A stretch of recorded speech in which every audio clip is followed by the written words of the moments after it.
ओम शांति। कई बार हम अहम वहम के शिकार हो जाते हैं। ये मन में सामने वाले को गलत सोच लेते हैं, जबकि कई बार ऐसा होता है कि सामने वाले का ऐसी मंशा नहीं होती जैसा हम सोच रहे हैं। और ये अहम वहम कई बार हमारे दुख का कारण भी बन जाता है, पश्चाताप का भी कारण बन जाता है। एक व्यक्ति बस में चढ़ा, हट्टा कट्टा नौजवान, पहलवान टाइप, बॉडी बिल्डर।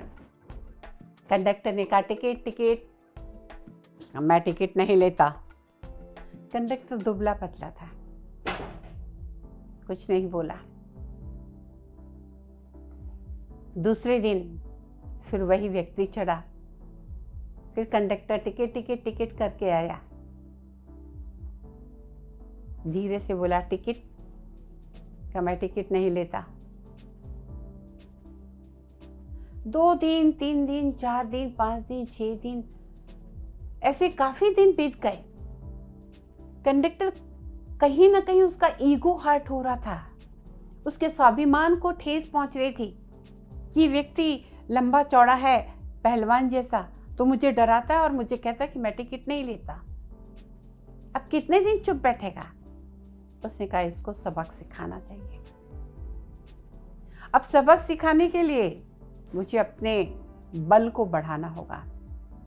और वो 1 महीने की छुट्टी पे चला गया और 1 महीना दिन रात जिम में जाकर कसरत,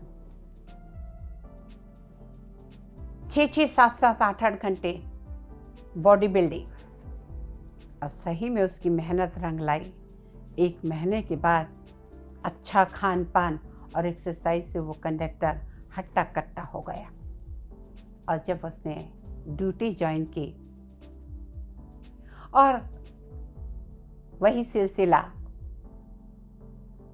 उस दिन फिर वो पहलवान जैसा व्यक्ति चढ़ा और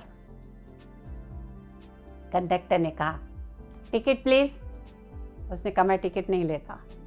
उसने कहा टिकट लेना पड़ेगा, ऐसे कैसे नहीं लेते? उसने जवाब दिया मैंने 1 साल का पास निकाल के रखा है, मैं इसलिए टिकट नहीं लेता। कंडक्टर का मुंह इतना छोटा सा रह गया। कई बार हम भी अहम और वहम में इसी तरह अपने जीवन को दुखी कर लेते हैं। वो 1 महीने की मेहनत, ठीक है एक्सरसाइज की, लेकिन पगार भी तो कटी। जो बात 1 महीने के बाद पूछी, वो पहले भी तो पूछ सकता था। 1 महीने अपने आत्म स्वाभिमान को कहीं ना कहीं रोज ठेस पहुंचता देख के कि वो बलवान है, इसके लिए मैं उससे नहीं बोलूं, मुझे भी बलवान बनना पड़ेगा। Unnecessary time waste, energy waste, money waste. और बाद में क्या पछतावा, ओहो क्यों मैंने ये सब किया। कई बार कहीं हम भी तो ऐसा नहीं करते?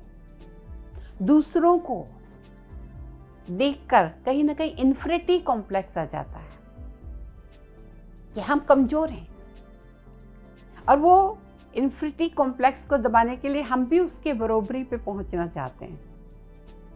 इसको अच्छा ईंट का जवाब पत्थर से देना होगा। और अंत में क्या पता चलता कि उसने तो ईंट उठाई नहीं थी, उसने तो ऐसा किया ही नहीं था। हम भी तो ये भूल नहीं कर रहे कहीं?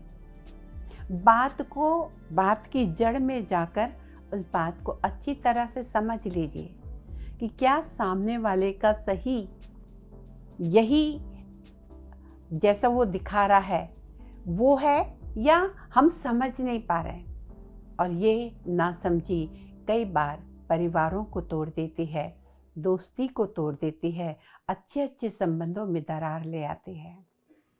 तो कोशिश करें कि हम दूसरों से तुरंत क्लियर कर लें कि आपने ये कहा।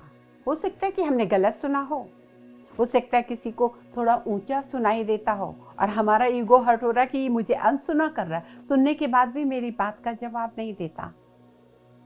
या हम किसी से डर रहे हो जबकि वो डरा ही नहीं रहा बेचारा। मिसअंडरस्टैंडिंग बहुत जीवन में हमारे संबंधों को बिगाड़ती है और हमारी अपनी भी शांति को खत्म कर देती है। और जब मन शांत नहीं अशांत रहेगा तो क्या होगा? कोई भी काम अच्छा नहीं लगेगा, कोई भी व्यक्ति अच्छा नहीं लगेगा। चिड़चिड़ा, और चिड़चिड़ापन कहाँ निकलेगा? घर पे, परिवार पे, जिनका कोई दोष ही नहीं। तो कोशिश करें उस कंडक्टर की तरह मिसअंडरस्टैंडिंग अपने जीवन में ना पालें। अगर ऐसा लगता है तुरंत पूछ लें और वो अहम और वहम से अपने आप को और दूसरे को भी हर्ट ना करें और ना अपना समय और पैसा व्यर्थ करें। आशा है समझदार को इशारा काफ़ी होता है।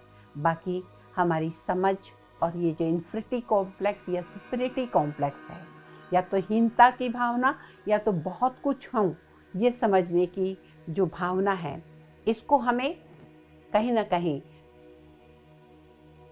बीच में लाना है। ना हम किसी से डरें ना हम किसी को डराएं। और ये तब होता है जब हमारे में सबके प्रति समभाव पैदा होता है, समानता की भावना। सभी ईश्वर की संतान हैं। क्या किसी से डरना या क्या किसी को डराना? क्यों किसी को छोटा समझना? हम सब परमात्मा की संतान हैं। पैसे से कोई धनवान नहीं होता, व्यवहार से होता है, आपके बोलने से, आपके सोचने से, आपके कर्म से। तो आशा है आप हमारा आशय समझ गए होंगे। आज के लिए बस इतना ही, फिर मिलते हैं। तब तक के लिए नमस्कार। ओम शांति।